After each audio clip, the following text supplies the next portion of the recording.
Hey guys, it's Candy and welcome back to my channel. I'm happy to have you guys here today. So today I'm going to be sharing my answers to the homemaker tag. And basically what it is 20 different questions. It's for kind of like stay-at-home moms or work-at-home moms. And they look like really cute, fun kind of questions to answer. So before we get started, I just want to say make sure you guys subscribe to my channel. I post a few times each week, and Ken and I, my husband, recently launched a podcast. So if you haven't checked that out, it's called From the Nest on iTunes. The link for that is down in the description, as well as links to my family daily vlog channel, Our Family Nest. So let's get started with the questions. So number one, have you ever had anyone say anything negative to you about staying at home or working from home? No, I don't think anyone's ever said anything negative to me, like to my face. The only like negative backlash I would say I've got from like being a stay-at-home mom through the years, back when the kids were like in elementary school, and even though I worked with my husband running our physician recruiting company before I started YouTube, you know, I would, not all the time, but every once in a while, like do things at the kids' school, help out, that sort of thing. But the negative would be that as soon as people hear that you are a stay-at-home mom or a work-from-home mom, they think you have all this free time available and that you should just be able to help them with anything that they need. Like, can you do this? Can you do that? Like, you know, what are you doing at noon? You're not doing anything at noon because you work from home. And I think it's just kind of like sometimes lack of respect for the fact that just because you work from home or you're a stay-at-home mom that you don't have anything to do all day. And I just think that's kind of a negative sort of aspect of working from home. Number two, what is your favorite / least favorite part of staying home or working from home? My favorite part is definitely having my own schedule and not having to get up at like 6 a.m. and get showered and dressed with hair and makeup and be out the door by like 7 a.m. every morning. I don't miss those days at all. Back when I used to work in physician offices, that's just probably the hardest part of the job for me because I'm not really a morning person. And my least favorite thing would probably be the same answer. I don't have a schedule, which kind of sounds silly, but I just sometimes feel like my whole entire day revolves around me trying to get work done, whether it be work with my YouTube business or work with like around the house, the kids, and you know, I don't mean like kids activities because I don't consider that like work, but like laundry, cleaning, cooking, like it's 24/7 all the time. Like I don't feel like I ever get a break. But then again, I mean, I guess if you work outside the home and you have kids, same thing. You come home from work and you're working all night, doing the family, laundry, cooking, cleaning. But I just think there's something to be said about having like a really good schedule. And even after all these years of working from home, I'm still not 100% effective at sticking to a schedule that makes me the most productive every day. It's just something I'm still working on, slowly but surely. Number three, what is your favorite or least favorite chore? My least favorite chore, we'll just start with that, is probably cleaning bathrooms. Like just scrubbing showers and bathtubs and toilets, and just because it takes so much work and you like want to do a good job when you're doing it because it's obvious reasons one of the dirtiest rooms in the house probably. My favorite chore, I don't really mind doing laundry, like because I feel like you can accomplish other things while you're doing laundry. But I don't like putting laundry away, so. And I like to cook, probably. I don't like to clean up the mess, but I do like to cook. Number four, what time do you wake up, go to bed? I would say most nights I'm in bed between like 11 and midnight on average, not always. Some nights it's a little bit earlier if I'm lucky enough, and if I like read or whatever before I go to bed. And then what time to wake up? My clock is set for 6:22. No really reason why. I used to get up at 6:15, but as the kids have gotten older, they move slower, and I finally figured, why am I waking them up at 6:15 when they're not even getting out of bed until 6:30, sometimes 6:45. So I get up at 6:22, let the dogs out, wake up Carly about 6:30, wake up Chase about 6:45, and Carly and I get out the door about 7:10. Number 5, do you put anything on in the background while you clean, work, cook? TV, radio, podcast? Not a lot, because I like it. I really enjoy the quiet when the kids are at school, and sometimes I feel like listening to music, it's not relaxing. Like, to me, music is, if I want to like work fast and get a lot done, keeps me upbeat. But if I'm just like, I don't do full blown like clean the whole house in one day. Like, okay, I'm gonna clean the kitchen today and, you know, scrub everything down, or clean a bathroom or whatever. That's just how I like to do it, because I have too much to do every day. That's kind of how your schedule ends up when you're a daily vlogger. You work every day. Number 6, do you get dressed most days or stay in PJs? I get dressed every day, but a lot of times I don't shower until like noonish would be on average. I try to get a lot of work done first, and then I kind of get showered and do my hair and stuff for the day. Number 7, how often do you do your hair and makeup? Every day. Number 8, what is your trouble zone or area in your home that needs the most help? I'd say the kids' bedrooms, because they're in charge of them. I don't know. I feel like every room's pretty equal. I probably don't mop my floors as often as I should, because there's so much square area footage. I'll be like, oh, let's mop the kitchen today. Oh, I'll do, you know, like I said, I do bits and pieces through the house here and there. So, almost dropped my phone. Number 9, how often do you find yourself getting distracted? Funny that this question is in here today. I had a lot of stuff to get done this morning, so I actually left my phone sitting in my bedroom, and I left it just sitting on my nightstand. I had the ringer on in case someone would call me, in case there was an emergency or something. I would hear my phone ring, but I just didn't want to get distracted with like, oh, let's see how my YouTube video is doing. Oh, let's see what's on Twitter today. Let's check Instagram. Like, I get distracted so easily with my phone, just checking like social media and stuff. I would say I easily check my phone at least 3 times an hour for no reason. So yeah, I get distracted pretty often. But anyways, yeah, I left my phone in my bedroom till probably almost maybe 1 o'clock, something like that. And it was actually nice to get some stuff done. Number 10, do you enjoy staying home or do you miss going to a job every day? I really can't remember exactly what it feels like getting up and going to a job every day, because it's been since before Carly was born, so 14 years ago. I don't miss it.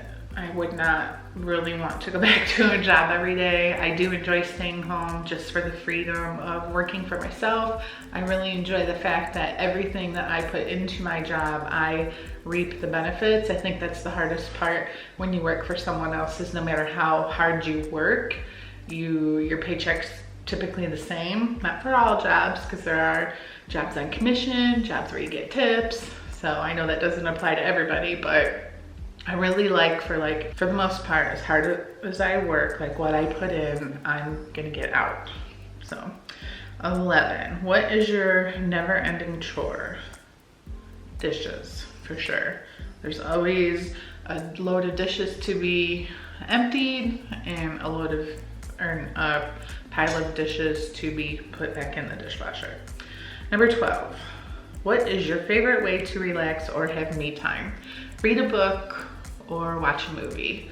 I'm really enjoying my Candyland book club here on my channel, just because it's been forcing me to read way more than I normally do. So that's great.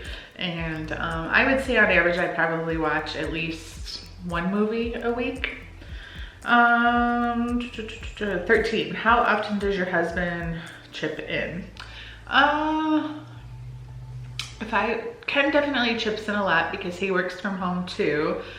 He handles the dishes a lot.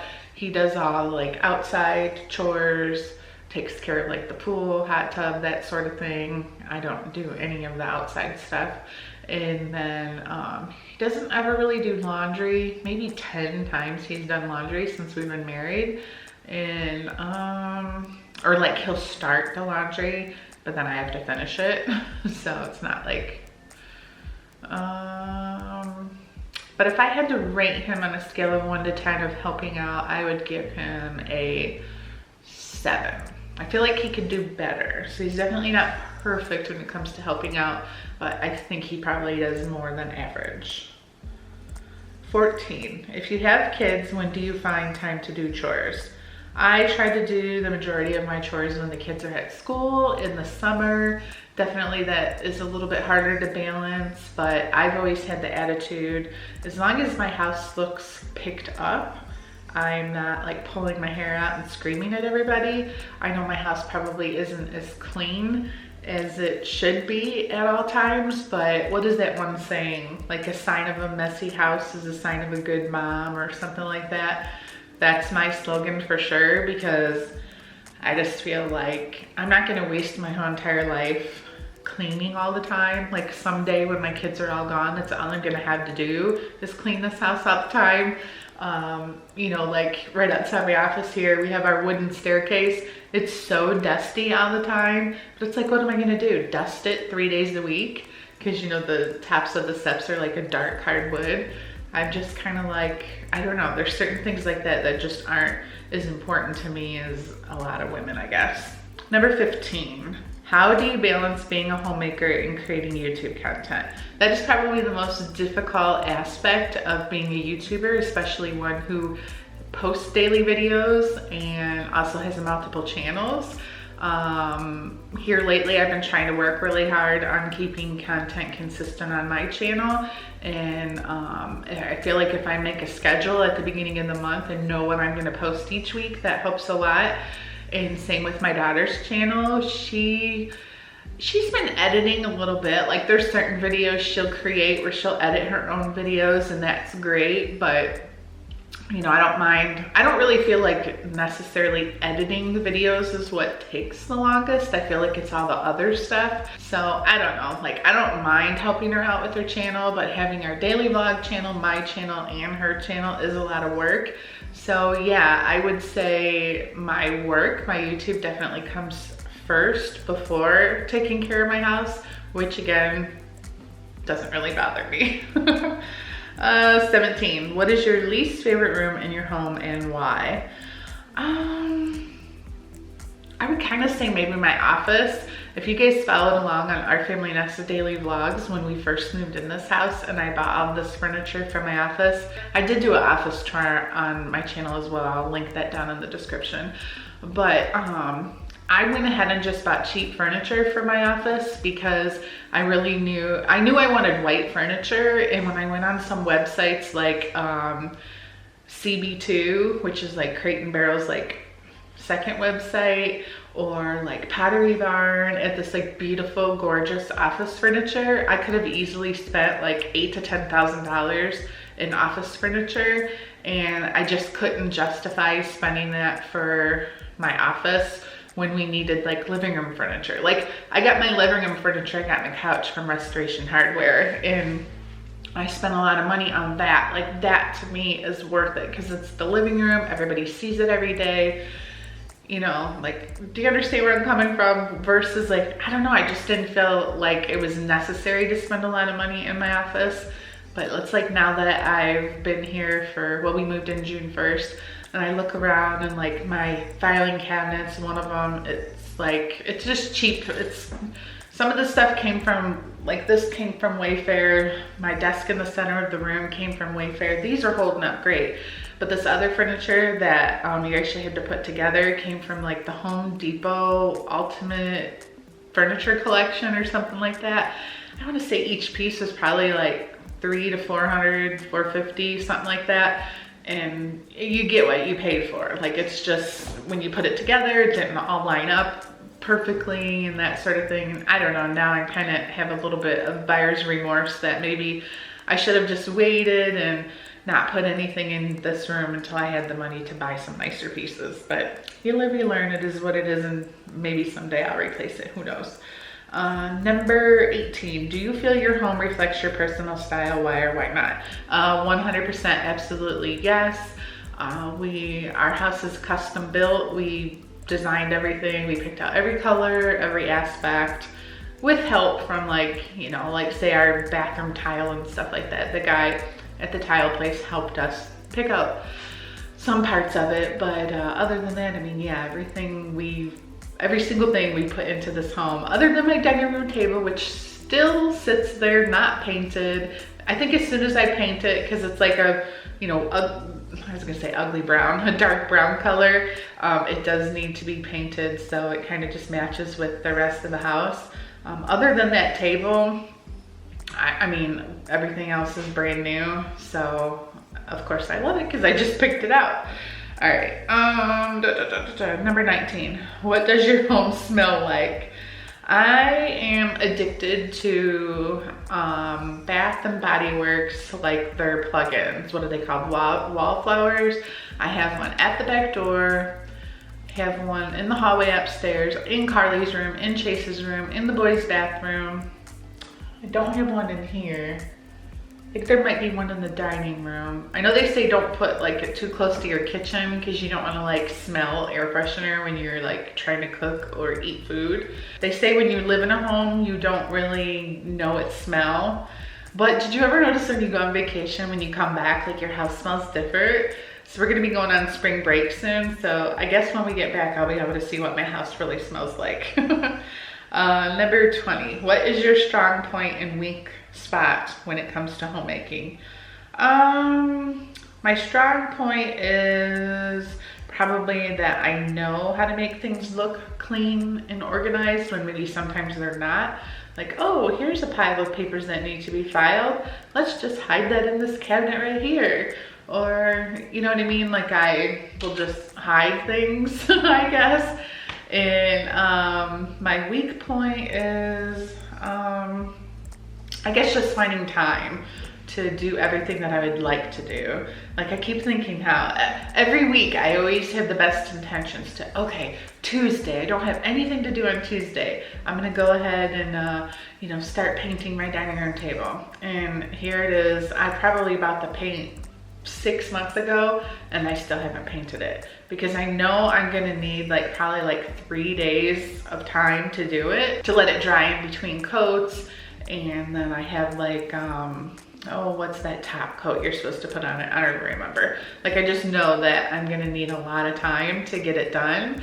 And yeah, I guess it's just my weak spot that I don't necessarily always follow through with projects. Like, I used to knit and crochet and I couldn't tell you how many projects that I started and never finished. Probably at least 10 or 12. I did finish some though too. I should show you guys that stuff sometimes. I used to make the cutest little clothes and outfits for Carly. That'd be a good video for her channel, going through her like baby memory box. So I'm gonna write that down. I always think of ideas like that and then I forget down the road. But all right, that's all 20 questions, guys. 20 questions took about 20 minutes, so I guess that's not too shabby. You guys probably didn't expect anything less from me. I always talk way too much.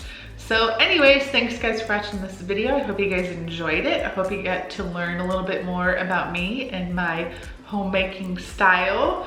So thanks guys for watching, and I will see you guys in the next video. Make it a great day. Bye.